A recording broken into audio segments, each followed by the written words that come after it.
윤석열 대통령 비상계엄이 없었으면 이 정도로 대한민국이 엉망진창인지는 몰랐을 거예요. 여러분들도 그렇지 않았습니까?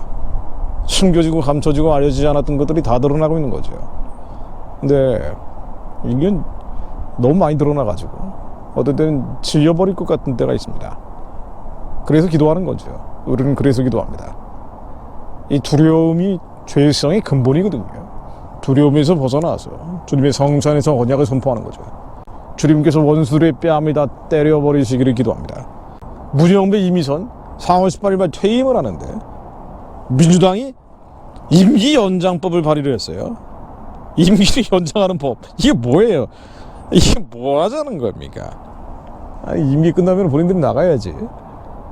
사람이 그런 법을 만든다 그래도 이런 건 안 됩니다라고 문영배 이미선이 양심이 있으면 얘기해야 되는데 좌파 좌익은 하나의 영이거든요.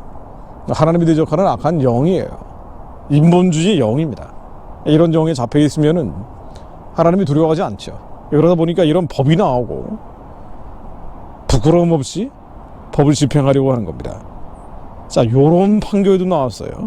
사법부가 이 지경이었구나라는 걸 다시 한번 확인시켜주는 건데, 타이북 어부 강제 북송한 사건 있지 않습니까? 문재인 정부 때 정의용 국가안보실장, 노영민 대통령 비서실장, 김현철 통일부 장관, 서훈 국가정보원장, 문재인이 들어가야 되는데 문재인이 지침을 내린 거 아니겠습니까? 그런데 문재인은 쏙 빠졌죠. 어쨌든 이 4명에 대해서 선고 유예 결정이 나왔습니다. 면죄부로 준 거예요. 대한민국 헌법상 국민인 북한 주민이 실효적 통치권 안에 들어왔습니다. 그런데 반국가 단체인 북한 정권이 돌려달라야 하는 이유로 이들을 강제로 북송시킨 사건 아닙니까? 그런데 이 사건에 대해서 선고 유예, 뭐라고 이유를 들었는 거 아니? 북송 어민이 저지른 범죄의 흉악성을 참작해야 된다. 아니, 이 사람들이 흉악한 범죄 저질렀는지 확인했어요? 북한에서 자유화운동하고 온 사람인지 어떻게 합니까? 북한 정권이 주장하는 내용 아니에요. 아니, 그런데 이들이 흉악한 범죄를 저질렀기 때문에 강제로 북송해도 된다. 그럼 북한 정권이 얘기하는 흉악한 범죄 저질렀다고 주장하는 사람들은 다 강제로 북송해도 된다는 얘기 아니에요. 남한에 와 있는 3만 명 넘는 탈북자 중에 북한 정권이 이들이 흉악한 범죄자야 라고 얘기하는 사람들은요, 남한에서 자유화 운동하는 사람들이에요. 민주화 운동하는 사람들입니다. 근데 이 사람들이 강제로 돌려보내도 이거 막을 수가 없다는 얘기 아니에요. 이런 말 같지도 않은 판결을 하고 있어요. 그러면서 각하했던 사건을 대통령이 바뀌고 수사 기소가 적절했는지 의문이다. 이거 완전히 이념과 이데올로기 잡혀 있는 거죠. 지금 한반도로 점점 잠식해 들어가고 있는 북한, 중국, 대륙의 전체주의 유불론에 지내 잡혀 있는 자들이 엘리트라고 참칭하고 다니는 거예요. 언론계를 잡아먹더니 정치권을 잡아먹고 이제는 사법부, 입법부, 행정부, 그러니까 문화 권력 전체를 잡아먹고 있는 겁니다. 자, 우리 결론 내리고 얘기 다시 합니다. 대한민국은 한계 상황까지 온 겁니다.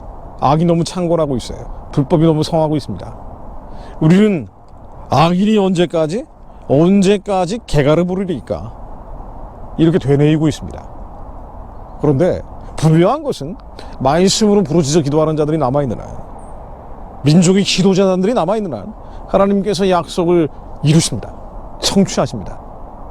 우리는 바랄 수 없는 중에 바라고 믿는 거예요. 하나님이 주신 꿈은 북한이 해방되고 구원받고 중국이 열리고 아랍이 열리고 예루살렘까지 복음 전하는 길이 열리는 겁니다. 예수님 다시 오시는 길에 예비하는 이민족이 되는 거예요. 주님의 초림이 유대 백성들을 통해 가능했다면 주님의 재림은 한민족을 통해서 이루어질 수 있도록 우리가 가장 앞서가는 민족이 되기를 원하는 겁니다. 실제로 38개 OECD 국가 가운데 동성결혼 금지되어 있고 사촌간 결혼 금지되어 있고 포르노 금지되어 있고 마약 금지되어 있는 나라 한국밖에 없습니다. 대한민국이 유일합니다. 거룩함을 지켜내고 있는 나라가 대한민국이 유일한 거예요. 하나님이 대한민국을 쓰시려고 합니다. 그래서 기도하는 자들을 통해 잉태시키고 기도하는 자들을 통해 출산케 하고 수많은 위경과 위난을 부르짖는 자들을 통해 넘어오게 하신 거예요. 이 나라를 원수들에게 넘겨줄 수 없어요. 원수가 누굽니까? 우리 사람하고 싸우는 게 아니라니까요. 도적질하고 죽이고 멸망시키는 영들이에요. 흑암과 어둠의 영들입니다. 이들의 잡혀있는 세력들에게 넘겨줄 수 없는 거예요. 하나님, 대한민국이 보존되게 하옵소서. 악인이 언제까지 개가를 부리리까? 하나님의 마음속에 두기 꺼려하는 상실된 마음, 타락한 마음을 가진 자들이 문화 권력 전체를 하드 파워, 소프트 파워를 다 장악하고 있는 것 같으나, 그러나 우리는 주님의 말씀을 믿습니다.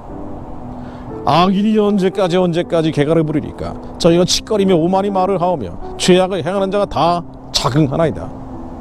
여호와여, 저희가 주의 백성을 파쇄하며 주의 기업을 곤곡해 하며 과부와 나그네를 죽이며 고아를 살해하며 마가라기를 여호와가 보지 못하며 야곱의 하나님이 생각지 못하리라나이다. 우크라이나에 끌려가서 개죽음 당하고 있는 한국 민족 동족 청년들, 지금 고아와 과부들이 죽어가는 거 아니에요. 그러나 우리는 믿습니다. 여호와께서 그 백성을 버리지 아니하시며 그 기업을 떠나지 아니하시리로다. 판단이 의로 돌아가리니 마음이 정직한 자가 다 쫓으리로다. 저희가 모여 의인의 영혼을 치료하며 무죄자를 정죄하여 피를 흘리려 하라. 여호와는 나의 산성이시요 하나님은 나의 피의 반석이시라. 저희의 죄악을 저희에게 돌리시며 저희의 악을 인하여 저희를 끊으시리니 여호와 우리 하나님이 저희를 끊으시리로다. 개가를 부르고 있지만 저 시기를 부르고 있죠. 저 악한 자들이 지금 다 세상 가진 것처럼 뻔뻔한 얼굴을 들이밀고 있지만 조만하고 거만한 목을 고추 세우고 있으나 주님께서 그 악으로 인해 무너뜨리실 것을 믿습니다. 하나님 이 말씀이 한반도 위에 임할 것을 믿습니다. 우리는 낮에도 밤에도 부르짖고 잠잠치 않고 하나님의 약속을 실제 기업이 될 것을 믿음으로 선포합니다. 바라는 수 없는 중에 바라고 믿습니다. 안 될 것 같다고 낙심되고 낭망되고 절망되는 현실이라 해도 하나님 우리는 이 말씀을 믿습니다. 이 말씀 믿는 자들이 선포하고 있기에 하나님께서 의의 공도를 만들어 주실 것을 믿습니다. 예수 그리스도의 이름으로 기도드립니다. 아멘.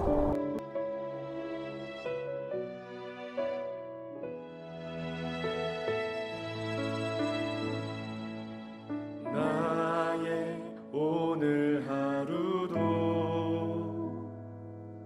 예수로 살게 하소서. 날마다 십자가 지며 예수로 살